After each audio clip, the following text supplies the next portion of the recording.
No quiero dejar de sacarme el sombrero, obviamente, por todo este equipo de trabajo que ha realizado esta cirugía y por la palabra justamente de la médica profesional que acaba de salir justamente en Noticiero 9. Seguramente como yo, ustedes tienen ganas de volver a ver esta entrevista, así que a través de nuestras redes sociales y por supuesto también de nuestros canales de YouTube va a estar subida en unos minutos nada más esta gran entrevista.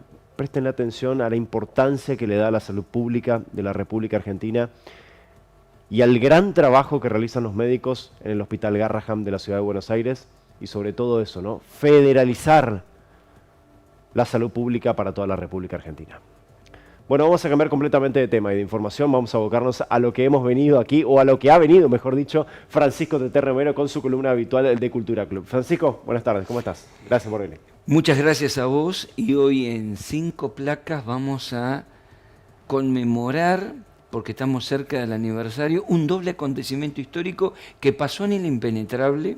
Estamos hablando de 1774, en un mundo en guerra, vamos a hablar de la paz. Buenísimo. De la paz de la Cangallé, y además, ¿viste que se suele decir que en el impenetrable no pasó la historia? Sí. El primer cuadro histórico de la Argentina es el que sucedió en la Cangallé, en el impenetrable. La primera de las 5 placas es un texto con un mapa de Marcos Altamirano, el gran historiador, doctor honoris causa de la Facultad de Humanidades, Universidad Nacional del Nordeste, su historia del Chaco. Ahí van a ver, un mapa dice Bosques del Impenetrable, Mirá vos. porque en su momento los cronistas que tenían que dibujar nuestra zona en el mundo hablaban de un lugar que era muy difícil, primero como cuestión geográfica. Lo impenetrable era por lo frondoso y tupido de su vegetación. Claro. Pero Marcos Altamirano dice que luego lo impenetrable pasó a ser sinónimo de lo inconquistable, de lo indomable o lo chúcaro, porque las etnias indígenas que venían retrocediendo frente al avance de los conquistadores se refugiaban allí y parece que en el impenetrable no podían entrar. Claro. En la segunda de las placas vamos a ver una de las imágenes del gran cuadro del pintor Tomás Cabrera, que en el mismo año que sucede la paz de la Cangallé, que vamos a explicar, dibuja y pinta lo que es el encuentro entre el cacique Paiquín. Sí. Para quienes vivan en el barrio Paiquín, saben que lleva el nombre de un gran cacique Paiquín, Mocoví, Guaycurú, y el gobernador del Tucumán, el español Jerónimo Matorra. Cuando hablamos del Tucumán, hablamos de casi todo el noroeste, claro, en la época de la corona española. Claro, no es la provincia de Tucumán no que es se la conoce hoy, no, es un territorio mucho más vasto. Exactamente. ¿Y por qué se encontraron ambos? Porque los españoles necesitaban conectar ese noroeste con el litoral. Y sucede que no podían pasar, claro, porque estaban los Guaycurú, que eran los avipones, los com y los mocoy. Así que en el año 1774, durante 9 días, del 20 al 29 de julio de 1774, conferencian en la Cangallé. La Cangallé, que significa en com, Laguna Traga Gente. ¿Dónde está ubicada? En las proximidades del río Bermejito, casi en la confluencia con el río Teuco. Allí durante 9 días pactan una paz. Una tregua. Una tregua, pero 9 días discutiendo. No fue tregua, paz definitiva. Claro. Una paz definitiva por la cual se le reconoce el título, mirá esa imagen que hacían los que acompañaban la comitiva de Matorras, el título de primer caporal del Chaco al cacique Paiquín, la soberanía de los territorios del Chaco, y a cambio el cacique Paiquín le reconocía la soberanía de España sobre estas tierras, menos por ese lado. Y acordaban que pudieran pasar reconociendo que los indígenas eran seres libres, de que ese era su ámbito por derecho de sus antepasados y lugar de alimento y de vida. Fue un acontecimiento histórico. En la próxima placa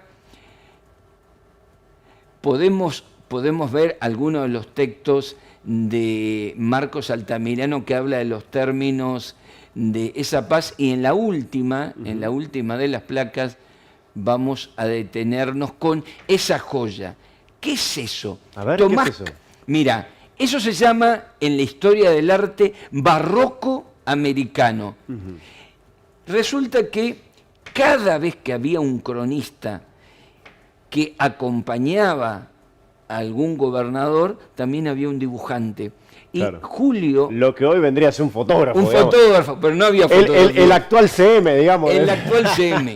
Claro. Julio Ramón César hizo un dibujo, era ingeniero. Claro. Y después se la lleva un gran pintor salteño que se llamaba Tomás Cabrera, que a los pocos meses, entre julio y septiembre, hace eso que para Sarmiento significó Tomás Cabrera el Miguel Ángel americano. Mira. Arriba, en el plano superior, la primera franja del orden celestial está la que era como la Virgen de los Ejércitos, la Virgen de las Mercedes.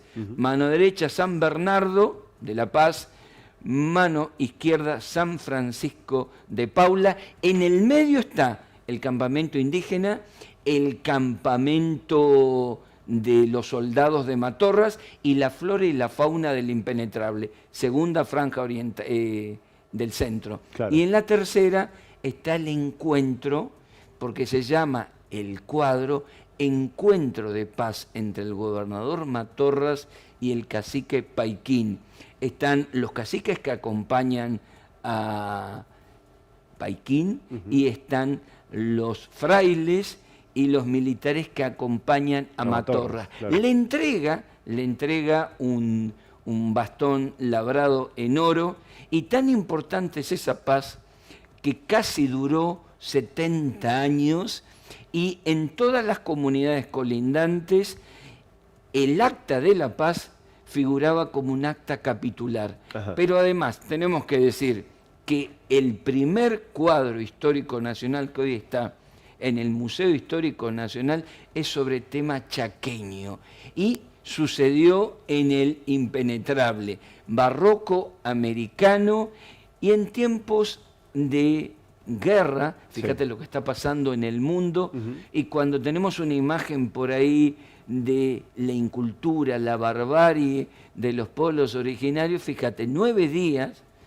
discutiendo los términos de la paz, celebrando una paz, respetándola, y además el primer acontecimiento histórico del arte, eso lo escribe José León Pagano, que es el primer crítico de arte de 1937, es sobre un acontecimiento del Chaco, de paz y del impenetrable. Un motivo para sentirnos orgullosos. Vos sabés que te estaba por preguntarte, de en dónde está originalmente ese cuadro. O sea, el cuadro original, ¿dónde está? El cuadro original está en el Museo Histórico Nacional. Estuvo rotando el año 2023 en el Cabildo de Buenos Aires, pero hoy se puede visitar en el Museo Histórico Nacional, y es una vieja pretensión chaqueña que al menos una semana o un mes... Te iba a decir, qué lindo sería que ese cuadro esté acá, ¿no? Sí. Hay que hacer toda una serie de cosas, pero bueno, empezó a rotar en el 2023 porque hay una... no disputa, sino una hermandad. Primero quieren los salteños porque es un pintor salteño, y nosotros porque tiene que ver con el Chaco, pero es una buena propuesta para que esté acá y podamos disfrutarlo. ¿Es de grandes dimensiones el cuadro, Tete? Es enorme porque es en 3 planos, barroco americano, y es una creación, los salteños dicen, del Gran Chaco, porque Salta también forma parte del Chaco. Qué lindo. Bueno, muchísimas gracias, Tete, por esta gran historia que nos has traído en el día de hoy. A vos y a ustedes, y a disfrutar esta obra, ¿no? Sí, señor, gracias. Francisco Tete Romero con su columna habitual del Cultura Club en Noticiero Nuevo Central.